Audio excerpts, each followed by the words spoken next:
Halo, perkenalkan nama saya Francisca Lilia Semiring dengan NIM 2030 1080 1014. Di video ini saya akan menjelaskan identifikasi telur cacing dan larva Paragonimus westermani.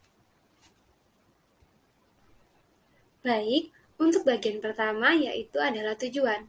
Jadi tujuan dari praktikum ini yaitu mengidentifikasi telur cacing dan larva Paragonimus westermani. Selanjutnya, untuk bagian kedua, yaitu dasar teori.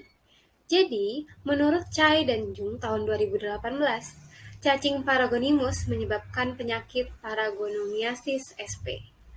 Cacing P. westermani ini berhabitat di paru-paru manusia. Dan cacing tersebut tergolong ke famili Troglodytematidae, dan cacing P. westermani ini bagian dari beberapa cacing di genus yang menginfeksi saluran pernafasan manusia. Baik, ini merupakan gambaran dari Paragonimus westermani.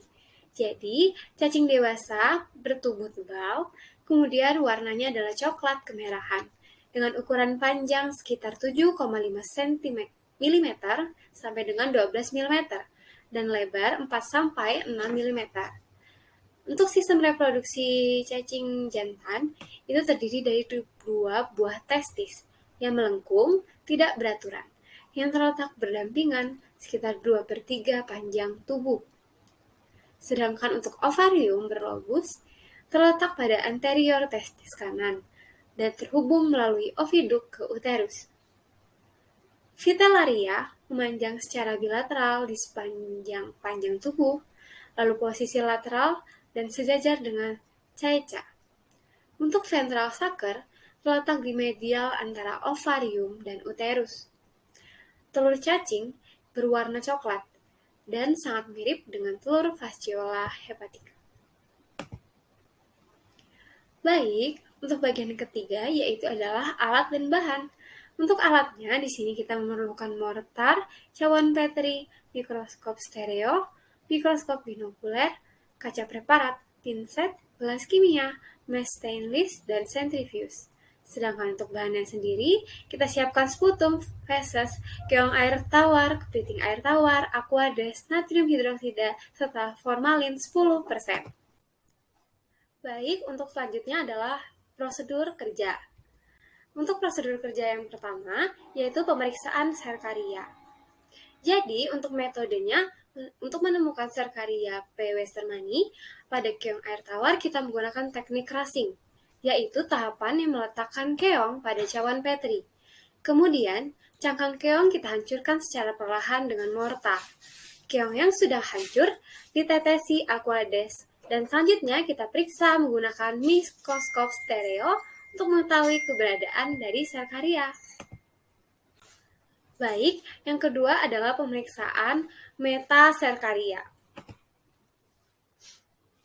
Baik, untuk langkah pertama adalah secara manual mengeluarkan cangkang kerang dari kepiting dan melepas insangnya, yang kemudian ditekan di antara 2 kaca preparat dan diperiksa menggunakan mikroskop.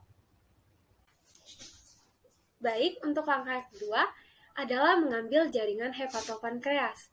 Aduk rata di dalam karapas atau bagian keras dari krustasea. Kemudian kita pindahkan adukan ke dalam gelas kimia. Aquades ditambahkan ke dalam adukan sedimen dibiarkan mengendap selama kurang lebih 5 menit. Dan kemudian supernatan kita tuangkan. Untuk pencucian sedimentasi ini diulangi sampai cairan supernatan dipindahkan melalui saringan stainless mesh ke dalam gelas kimia. Proses sedimentasi diulang sampai supernatan menjadi jernih dan sedimen diperiksa menggunakan mikroskop. Yang ketiga adalah pemeriksaan telur cacing. Jadi, sputum atau dahak harus diperoleh dari saluran pernapasan bagian bawah, dan bukan sampel yang sebagian besar terdiri dari air liur.